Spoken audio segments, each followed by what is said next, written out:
дар асоси дастуру супоришҳои асосгузори сулҳу ваҳдати миллӣ, пешвои миллат, президенти ҷумҳурии Тоҷикистон муҳтарам Эмомалӣ Раҳмон ва ҷадвали тасдиқнамудаи роҳбарияти мақомоти иҷроияи ҳокимияти давлатии вилояти Суғд дар толори муассисаи давлатии Қасри ҷавонон ба номи Лоиқ Шералӣ мулоқоти раиси шаҳри Бӯстон бо зиёда аз 400 нафар донишҷӯёни шаҳр, ки дар шуъбаҳои рӯзонаи муассисаҳои таҳсилоти олӣ ва миёнаи касбии маркази вилояти Суғд таҳсил менамоянд, баргузор гардид.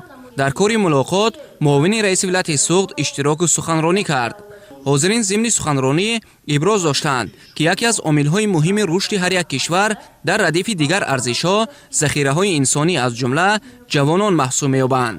ин собит менамояд, ки сиёсати давлатии ҷавонон ҳамчун яке аз самтҳои муҳими рушди ҷомеа мавриди татбиқ қарор дода шавад.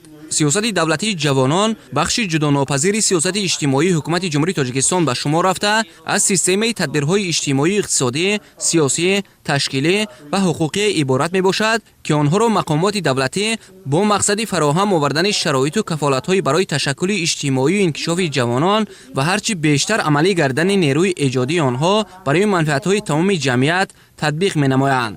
таъкид карда шуд, ки ҷавонони шаҳри Бӯстон чун пайравони асили пешвои миллат бо донишу хират ва заковати баланд дар пешрафти самтҳои гуногуни хоҷагии халқи мамлакат ҳиссаи назаррас доранд. бо назардошти пешрафти илму техника ва мутобиқ шудан ба талаботи замони муосир аз ҷавонон даъват ба амал оварда шуд, ки ҷиҳати омӯзиши нозукиҳои техникаву технология ва забонҳои хориҷӣ таваҷҷӯҳи зарурӣ диҳанд.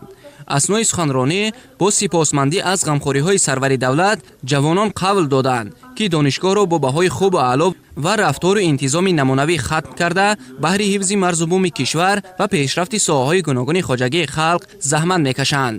дар интиҳои мулоқот ба донишҷӯёни фаъол, аълохон ва пешқадам тӯҳфаҳои молиявӣ тақдим карда шуд.